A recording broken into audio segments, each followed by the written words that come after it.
আমার স্নেহের মাধ্যমিকের ছাত্রছাত্রীরা আজকে আলোচনা করব এবিটিএ টেস্ট পেপারের পেজ নাম্বার 926। এই পেজের ইতিহাসের প্রশ্নপত্রটি নিয়ে আলোচনা করব। তো বন্ধুরা, সবাই এবিটিএ টেস্ট পেপারের 926 পেজ বার করো এবং বেশিরভাগ উত্তরগুলি বলে দেওয়া হবে। তো উত্তরগুলি লিখে নেওয়ার জন্য একটি খাতা পেন নিয়ে বসে পড়ো। তো চলে আসি প্রশ্নগুলি নিয়ে। তো দেখো বন্ধুরা, তোমাদের প্রথমে এমসিকিউ প্রশ্ন থাকে।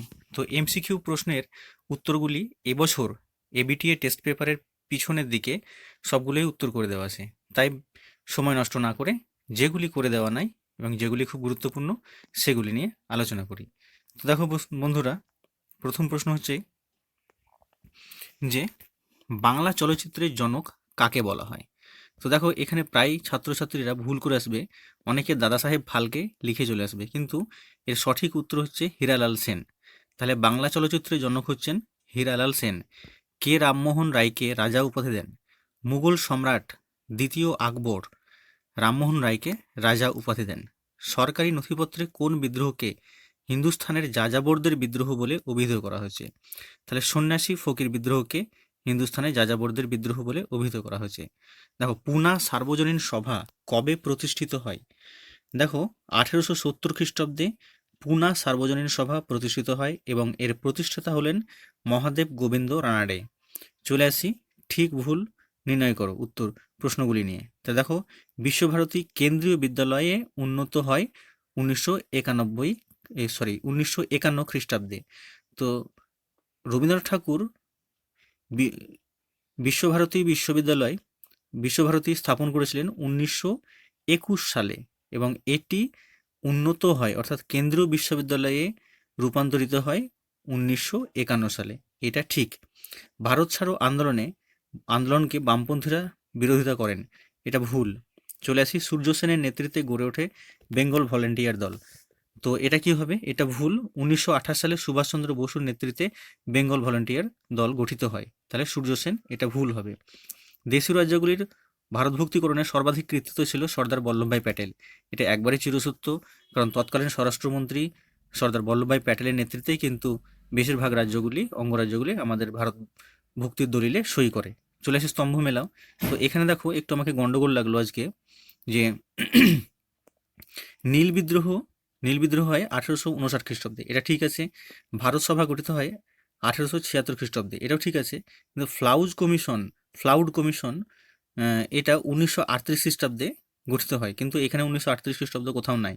আবার জনশিক্ষা সমিতি গঠিত হয় 1935 খ্রিস্টাব্দে, তাহলে এখানেও কোথাও ম্যাচ হচ্ছে না, তাই আমি সাইডে লিখে দিলাম। যাই হোক বন্ধুরা, তোমরা একবার বইয়ে দেখে নেওয়ার চেষ্টা করবে।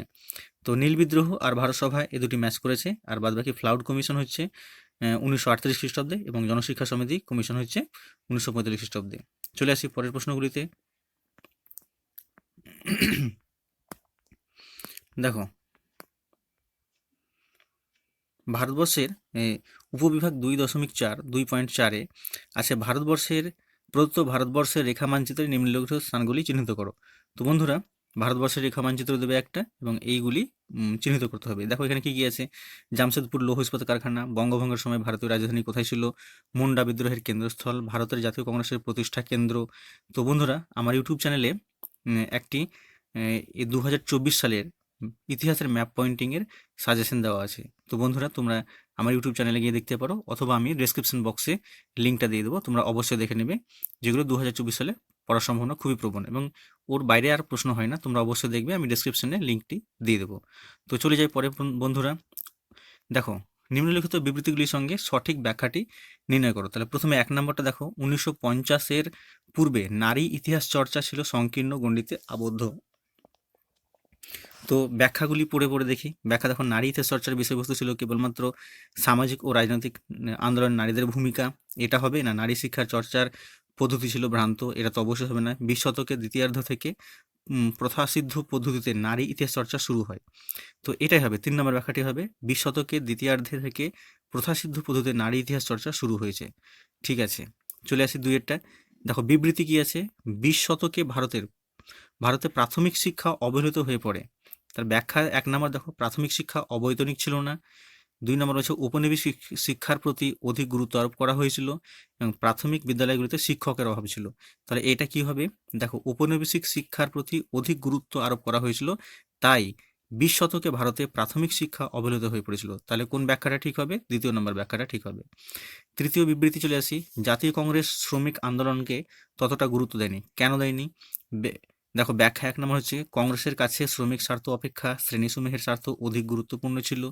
দ্বিতীয়ত হচ্ছে কি, শ্রমিক আন্দোলনে কমিউনিস্ট ঘেঁষা ছিল, শ্রমিক আন্দোলনের কোনো নীতি ঘেঁষা আদর্শ ছিল না। অবশ্যই এটা ভুল।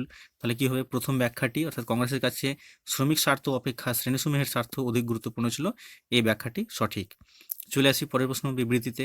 দেখো, 20 শতকে ছাত্ররা দেশের স্বাধীনতা আন্দোলনে অংশ নেয়। ব্যাখ্যা, ছাত্ররা তৎকালীন নেতৃত্বের দ্বারা অনুপ্রাণিত হয়েছিল। ছাত্ররা তাদের সনদ আদায়ের জন্য সচেষ্ট হয়েছিল। ছাত্ররা ইংরেজদের অত্যাচারের বিরুদ্ধে প্রতিবাদ করেছিল। তাহলে এটা সঠিক ব্যাখ্যাটি হবে, দেখো, 20 শতকে ছাত্ররা দেশের স্বাধীনতা আন্দোলনে অংশ নিয়েছিল।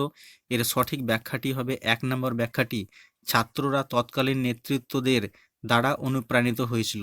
চলে আসি বিভাগ গয়ের। দেখো, এখানে বলা আছে 2-3টি বাক্যে নিম্নলিখিত প্রশ্নগুলির উত্তর দাও। দেখো, এই প্রশ্নগুলি আমি আলোচনা করছি, যতটা সম্ভব পারা যায় করে দিচ্ছি। দেখো, তোমাদেরকে বুঝিয়ে দেবো এবং লেখার মতো কিভাবে লিখবে সে লেখার মতো বলে দেবো। তো তোমরা খাতা পেন নিয়ে রেডি হও এবং বারে বারে, যদি একবার শুনে বুঝতে না পারো, বারে বারে শুনে লিখে নেওয়ার চেষ্টা করবে। দেখো, নিম্ন বর্ণের ইতিহাস কাকে বলে? অনেক সময় এটা নিম্ন বর্গেরও আসে। তো যাই হোক, এই প্রশ্নটা খুব গুরুত্বপূর্ণ। তোমরা আস্তে আস্তে বলছি, তোমরা সবাই লিখে নাও। দেখো, লিখবে কি, যে 1980 এর দশক থেকে ভারতসহ দক্ষিণ এশিয়ার 1980 এর দশক থেকে ভারতসহ দক্ষিণ এশিয়ার বিভিন্ন দেশে জাতি, ধর্ম, বর্ণ নির্বিশেষে সমাজের নিম্নবর্গের মানুষদের নিয়ে যে ইতিহাস চর্চা শুরু হয় তাকে বলা হয় নিম্নবর্ণের ইতিহাস। আর একবার বলছি, শোনো, 1980 এর দশক থেকে ভারতসহ দক্ষিণ এশিয়ার বিভিন্ন দেশের জাতি, ধর্ম, বর্ণ নির্বিশেষে সমাজের নিম্নবর্গের মানুষদের নিয়ে যে ইতিহাস চর্চা শুরু হয় তাকে বলা হয় নিম্নবর্ণের বা নিম্নবর্গের ইতিহাস। দেখো, পরের প্রশ্নটা খুব গুরুত্বপূর্ণ, সংবাদপত্র ও সাময়িক পত্রের দুটি পার্থক্য লেখো। তাহলে দেখো, পার্থক্যের বিষয় প্রথমটা যদি এরকম করি, যে প্রকাশের সময়কাল, তাহলে কি লিখবে? সাময়িক পত্র একটি নির্দিষ্ট সময়ের ব্যবধানে প্রকাশিত হয়। এই ব্যবধান 1 সপ্তাহ, 2 সপ্তাহ বা 1 মাসও হতে পারে। আর কি করবে? সংবাদপত্রতে কি লিখবে? কিন্তু সংবাদপত্র প্রকাশিত হয় প্রতিদিন, এমনকি দিনে 2 বারও হতে পারে। তাহলে 1 নম্বর পার্থক্য হলো কি, সাময়িক পত্র একটি নির্দিষ্ট সময়ের ব্যবধানে প্রকাশিত হয়। এর ব্যবধান 1 সপ্তাহ, 2 সপ্তাহ বা 1 মাসও হতে পারে। কিন্তু সংবাদপত্র প্রকাশিত হয় প্রতিদিন, এমনকি দিনে 2 বারও। দ্বিতীয় নম্বর পার্থক্যটা কি লিখব? আত্মপ্রকাশের কাল।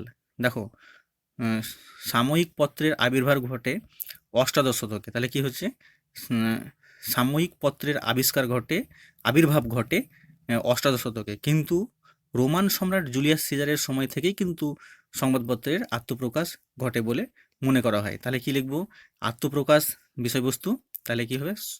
সাময়িক পত্রের আবির্ভাব ঘটে অষ্টাদশ শতকে, কিন্তু সংবাদপত্রের আত্মপ্রকাশ ঘটে রোমান সম্রাট জুলিয়াস সিজারের সময় থেকে বলে ধারণা করা হয়। তাহলে হলো এটা।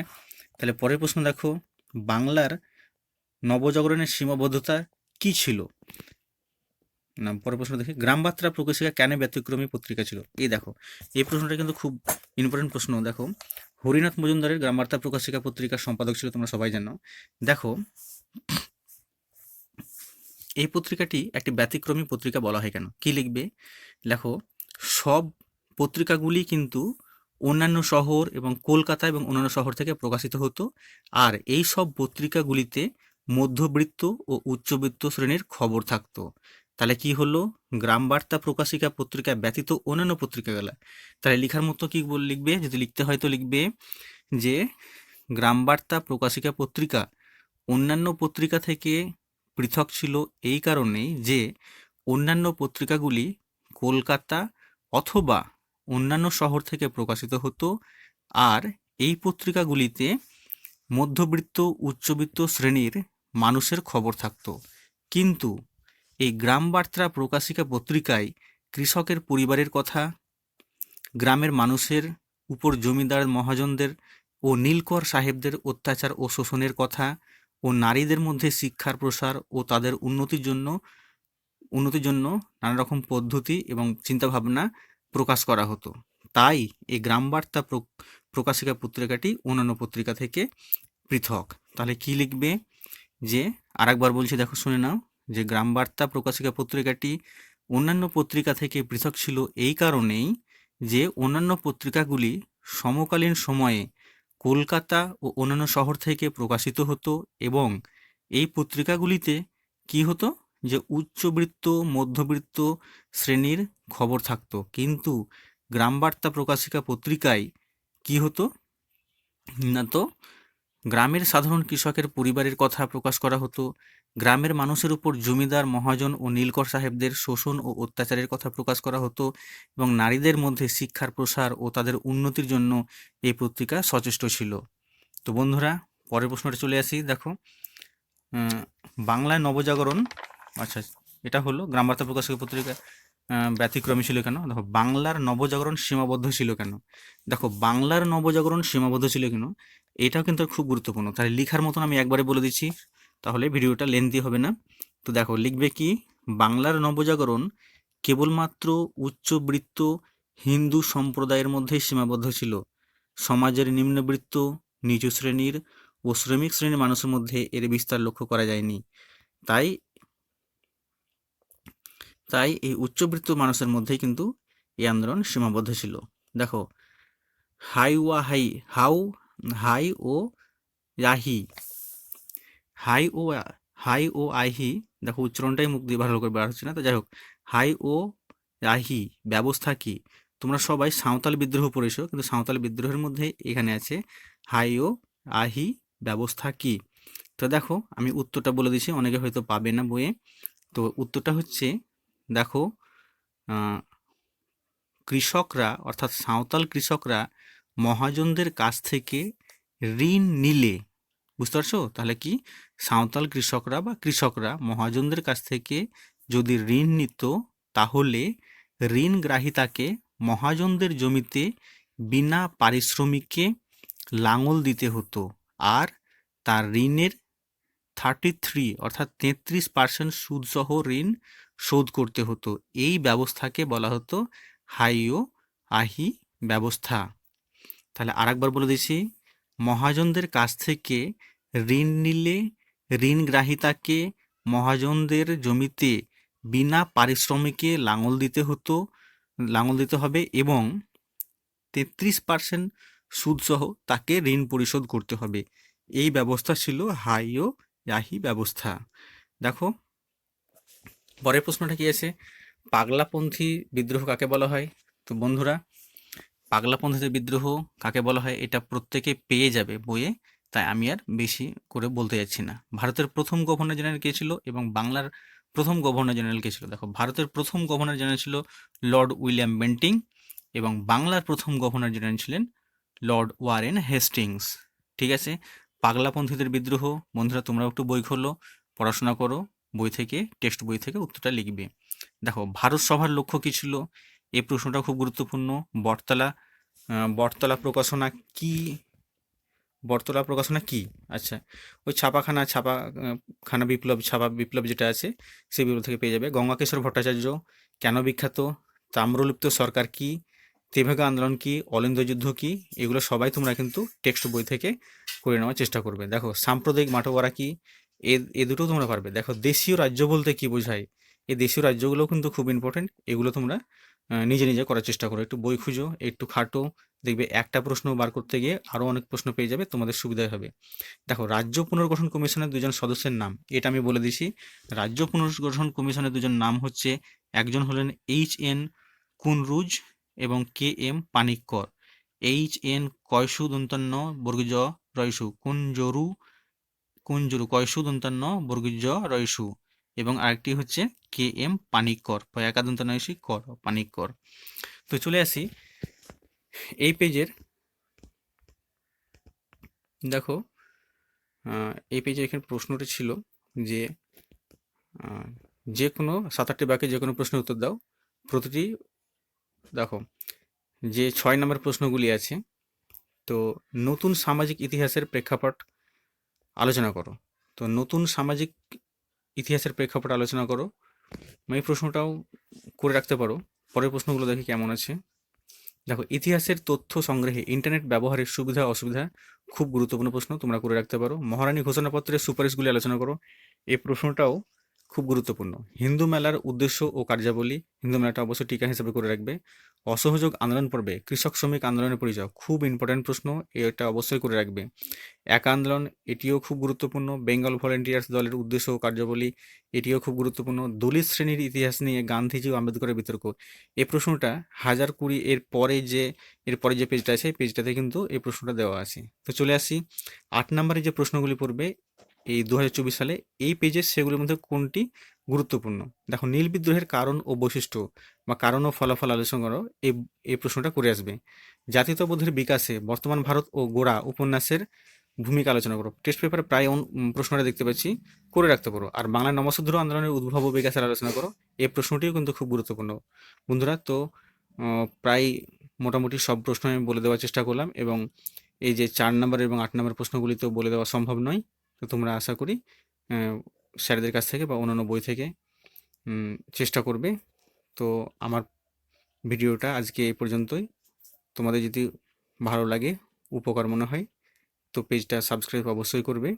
এরকম ভিডিও আমি আবার তোমাদের জন্য প্রস্তুত করে আপলোড করব।